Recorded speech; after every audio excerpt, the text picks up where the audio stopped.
থানায় সবার সামনে রুদ্রকে উচিত শিক্ষা দিয়ে সেখান থেকে তাড়িয়ে দিল লাবু। হ্যাঁ বন্ধুরা, এমনটাই দেখা যাবে। বিস্তারিত জানতে ভিডিওটিতে লাইক দিয়ে সম্পূর্ণ দেখতে থাকো। গল্পের শুরুতেই দেখা যায় ফুলকি বলতে থাকে, বলছিলাম কি আমি একটা কথা বলবো কি? তখন বলে হ্যাঁ বলো। এরপর বলে, বলছিলাম এখন তো তমালদা মোটামুটি সুস্থ তাই না? তমালদার তো এখন একটা সঙ্গী দরকার, যে কিনা সবসময় তার সাথে গল্প করবে, নয়তো সময় তো যাবে না দাদার। আপদে বিপদে সবসময় তার পাশে থাকবে। আর তখন ধানু বলে, আমি আগেই ভেবেছিলাম তুমি অদ্ভুত কথা বলবে। তমালের এই অবস্থা আর তুমি কিনা এখন তার বিয়ের কথা ভাবছো? কি তখন বলে, দেখো নিজের মনের কথা বলার একজনকে তো দরকার তাই না? আর তারপরে বলতে থাকে, দেখো না যখন স্যার যখন অসুস্থ ছিলেন, আমি যখন অসুস্থ ছিলাম তখন তো স্যারেরও প্রয়োজন হয়েছিল। কি স্যার ঠিক বলিনি? এরপর বলে হ্যাঁ দরকার হয়েছিল, কিন্তু ফুলকিদা তমালকে না এখনো এই হসপিটাল থেকে ডিসচার্জই করা হয়নি। তুমি এর মধ্যে ওর বিয়ের প্ল্যান করে ফেললে। কি তখন বলে, কি করব স্যার, আপনি তো আমাকে শিখিয়েছেন যে তাড়াতাড়ি ভাবতে। উল্টো দিকে বক্সারে থেকে যদি আমি তাড়াতাড়ি না ভাবি তাহলে তো সে জিতে যাবে। রোহিত তখন ধানুর কাছে গিয়ে বলতে থাকে, দেখেছিস কাণ্ড, ওস্তাদ মেয়ে কোথাকার। আর তখন ধানু বলে, তুই যা বলিস না কেন দাবাই, তবে ফুলকির জন্য কিন্তু মন খুলে আজকে অনেক দিন পরে হাসছি। দাবাই তো প্রায় সুস্থ হয়ে যাচ্ছে, এবার কিন্তু ফুলকির ভাবনাটা আমাদেরকে প্রাধান্য দিতে হবে, আমাদেরকেও এটা নিয়ে ভাবতে হবে। এরপর ডক্টর চলে আসে। ডক্টরের কাছে রোহিত গিয়ে জিজ্ঞেস করতে থাকে অবস্থা। তখন ডক্টর বলছে, উনি ভালো আছেন তো, দেখেছেন পেশেন্টকে? আর তখন বলে, উনি কিন্তু খুব ভালো আছে, চিকিৎসা হয়ে যাবেন। রোহিত বলে, বলছিলাম কি স্যার, আমরা কি পরশুর মধ্যে আমার ভাইকে বাড়ি নিয়ে যেতে পারবো তো? আর তখন বলে, হ্যাঁ নিশ্চয়ই পারবেন তো। তাহলে আসুক, ডক্টর বসুও থাকবেন, তো ওনার সাথে সবার সাথে মানে কথাবার্তা বলেই ওনাকে ডিসচার্জ করে দিবে। এবারে মৃত্যুর মুখ থেকে ফিরে এলো আপনার ভাই, আপনাদের ফুলকি কি মিরাক্কেল করলো কি না বুঝতে পারছি না। এরপর ডক্টর সেখান থেকে চলে যায়। রোহিত ফুলকিকে বলতে থাকে, আরো পুজো দিয়ে ফুলকি, মা কালীর দয়া এবার সত্যি সত্যি তমাল ফিরে এসেছে। এরপর রোহিত বলতে থাকে, অংশুদা ফোন করেছিল কালকের মধ্যেই নাকি ঈশিতাকে নবাবগঞ্জে থানায় নিয়ে যাবে। কি তখন বলে, স্যার আপনার কি মনে হয় ঈশিতা দিদি যে জামাইবাবুর ব্যাপারে এত কথা বললো, তার জন্য কি জামাইবাবু বদলা নেবেন না? কি দেখা যাবে অংশু ঈশিতাকে নিয়ে চলে আসে, এসে বড়বাবুকে বলতে থাকে যে ঈশিতাকে কিন্তু আলাদা জায়গায় রাখার জন্য ব্যবস্থা করতে হবে। আর তখন বড়বাবু বলতে থাকে যে কেন কেন তুমি তো জানো যে নবাবগঞ্জ থানায় কিন্তু খুব বেশি একটা জায়গা নেই, এখানে কিন্তু অল্প জায়গা। আর তখন সুমন বলতে থাকে, কেন ঠাকুর বাবাকে তো আলাদা একটা জায়গা রেখেছিল, তখন কিভাবে জায়গা হয়েছিল, সেখানেই ঈশিতা থাকবে। আর তারপর বলে কথা বাড়িয়ে লাভ নেই, এই বলে একটা লেটার দিয়ে দেয় বড়বাবুর সামনে। আর সেখানে দেখতে পায় যে ডিসি সাহেবের থেকে পারমিশন এনেছে অংশু। তখন আর বড়বাবু কিছু বলতে পারে না। বড়বাবু একজন সিকিউরিটিকে ডাক দিয়ে বলতে থাকে, স্পেশাল ওই জায়গাটা দেখো তো মানে পরিষ্কার আছে কিনা। আর তখন অংশুকে বলতে থাকে, অংশু বড্ড বেশি বার বেড়েছো তুমি। অংশু তখন হেসে দিয়ে বলতে থাকে, কি করব বলুন স্যার, বাধ্য হয়ে উপরের মহলে যেতে হয়েছে। আপনারা যদি নিজের জায়গায় ঠিকঠাক কাজগুলো করতেন তাহলে তো হয়তো যেতে হতো না তাই না? তখন বড়বাবু বলে, কি বলতে চাইছো কি তুমি তুমি মেন করতে চাইছো তুমি? আর তখন বলে, কিছু না স্যার, আমি ঈশিতা রায় চৌধুরীর একটা ব্যবস্থা করতে চাইছি, চার্জশিট তৈরি করেছি আপনাকে পাঠাবো বলে, স্টেটমেন্ট রেকর্ডও আছে। সেই সময় ম্যাজিস্ট্রেট উপস্থিত ছিলেন না, সময়ের অভাবে জোগাড় করতে পারেনি স্যার। কলকাতার গঙ্গাঘাট থানার সেকেন্ড অফিসার সেখানে উপস্থিত ছিলেন। এরপর আরো অনেক কথা বলে সেখান থেকে ঈশিতাকে নিয়ে ঠাকুর বাবাকে যেখানে রেখেছিল সেখানে রেখে দেয়। তারপরে কিছু গার্ড সামনে দিয়ে বলতে থাকে, তোমাদের এখানকার দায়িত্ব, তোমরা এখানেই থাকবে, অন্য কোথাও যাবে না, বুঝতে পেরেছো? তারপর ঈশিতার কাছে গিয়ে বলতে থাকে, এত তাড়াতাড়ি সম্ভব তোমাকে কোর্টে চালান করা হবে, তুমি যে স্টেটমেন্ট গুলো দিয়েছো সমস্ত কিছু কিন্তু কোর্টে গিয়েও তোমাকে বলতে হবে, দিতে হবে, বুঝতে পেরেছো? ব্যাপারটার জন্য রুদ্ররোজ চ্যানেল তোমাকে বলেছিল, তার জন্যই এই শুটটা করা হয়েছে, ঠিক আছে? এই সমস্ত কিন্তু সবকিছু বলবে।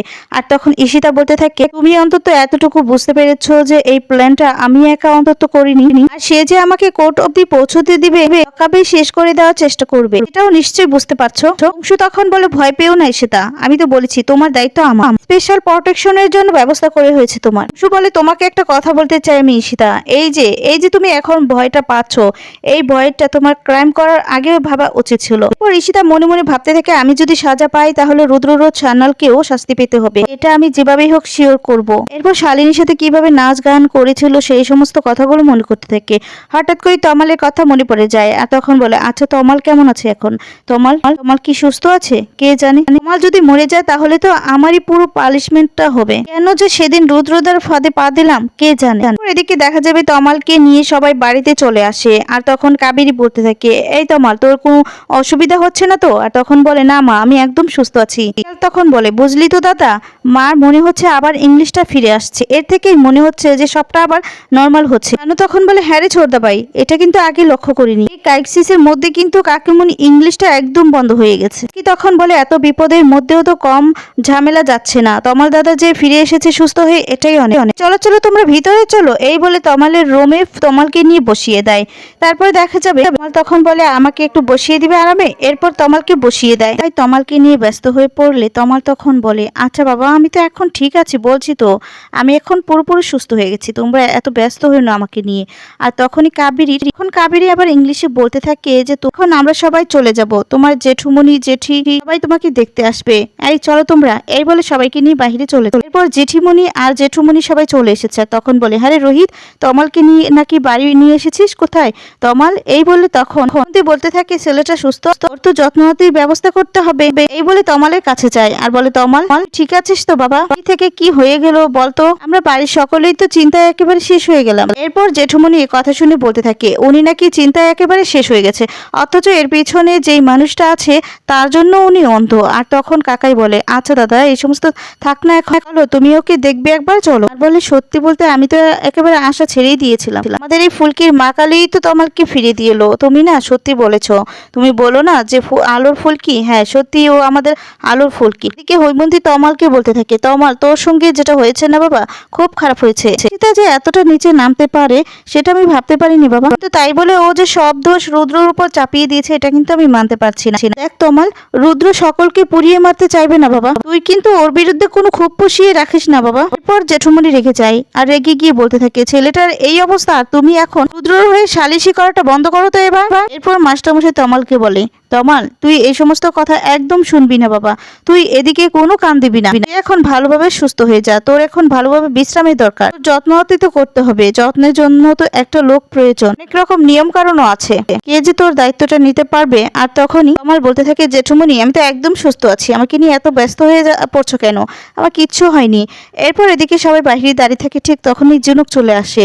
আর ঝিনুক তখন দেখে এই ঝিনুককে যে পারমিতা কাছে যায় আর গিয়ে বলতে থাকে এই কি ঝিনুক তুমি চলে এসেছো?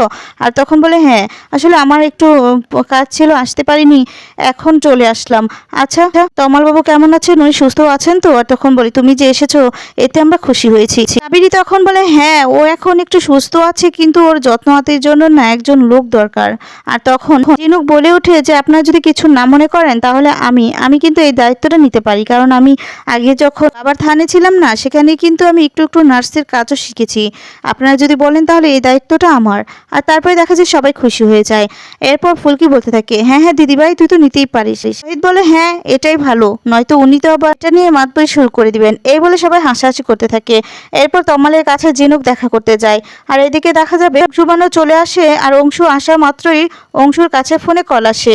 আর কলটা করেছে থানা থেকে। আর বলতে থাকে যে সেখানে থানার বড়বাবু সমস্ত গার্ড, ঈশিতার যা যা গার্ড ছিল সমস্ত গার্ড সরিয়ে দিচ্ছে, সবকিছু নাকি রুদ্ররোধ সান্যাল বাড়িতে পাঠাচ্ছে, রুদ্ররোধ সান্যালের বাড়িতে গার্ড লাগবে তার জন্য। এরপর এই কথাটা শুনেই অংশু সেখান থেকে চলে যায়। কি রোহিত এদিকে লাবুও বলতে থাকে আমাকেও যেতে হবে, আমি জানি এটা রুদ্ররোধ সান্যাল ইচ্ছে করেই করছে যাতে করে ঈশিতাকে শেষ করে দিতে পারে। তারপর ওরাও চলে যায়। এদিকে দেখা যাবে তমালকে ঝিনুক জিজ্ঞেস করতে থাকে যে কেমন আছে, আপনার কিন্তু নার্স এখন আমি, আপনি কি অবাধ্য? তখন বলে যে কি করে জানবো, আমি তো আর আগে গুলি খাইনি, এই অভিজ্ঞতাটাও ঈশিতা আমাকে দিয়েছে। তখন বলে আপনি খুব কষ্ট পেয়েছেন তাই না ঈশিতার এই ব্যবহারের জন্য? তখন বলে হ্যাঁ। এদিকে দেখা যাবে অংশু গিয়ে জিজ্ঞেস করতে থাকে যে এটা কেন হচ্ছে, আমি তো ডিজি সাহেবের পারমিশন নিয়েই এই কাজটা করেছে। তখন বলে তুমি কিন্তু একটু বড্ড বেশি বেড়ে গেছে। রুদ্রকে বড়বাবু বলতে থাকে আপনি একটা অ্যাপ্লিকেশন লিখুন, আপনার বাড়িতে যে ফোর্স লাগবে তার জন্য তো সবাইকে দেখাতে হবে তাই না। এদিকে বড়বাবু যখন অংশুর সাথে এই সমস্ত নিয়ে আলোচনা করতে থাকে আর এদিকে অ্যাপ্লিকেশনটা লিখতে থাকে রুদ্র, তখনই চলে আসে লাবু এসে আটকে দেয়। আর তখন বলে এটা হতে পারে না, কিছুতেই হতে পারে না, সমস্ত ফোর্স তো আপনি ওনার বাড়িতে পাঠাতে পারেন না তো, এখানে যা যা নিয়ম, এখানে যারা যারা আছে সবাই এখানেই থাকবে, কারো বাড়িতে স্পেশাল ভাবে কোনো ফোর্স যাবে না। আর তখন বড়বাবু ভয় পেয়ে যায়। আর বড়বাবু তখন বলে হ্যাঁ হ্যাঁ ম্যাডাম একদম ঠিক কথা বলেছেন। এরপর রুদ্র বলতে থাকে আপনি এখন ওদের দলের কথা বলছেন? আর তখন বলতে থাকে যে স্যার আপনাকে তো একটু ব্যাপারটা বুঝতে হবে, এখন তো আপনি আর এমএলএ নেই, এখন তো উনি তো বলছেন, ওনার কথা তো মানতে হবে। আর তখন রুদ্র অনেক কথা বললে রুদ্রকে উচিত শিক্ষা দিয়ে দেয় ফুলকি আর লাবু। বড়বাবু তো ভয় পেয়ে যায়। আর বড়বাবু তখন অংশুকে থানার দায়িত্বটা দিয়ে সেখান থেকে চলে যায়। রুদ্রকেও উচিত শিক্ষা দেওয়ায় রুদ্র রেগে সেখান থেকে পালিয়ে চলে যায়।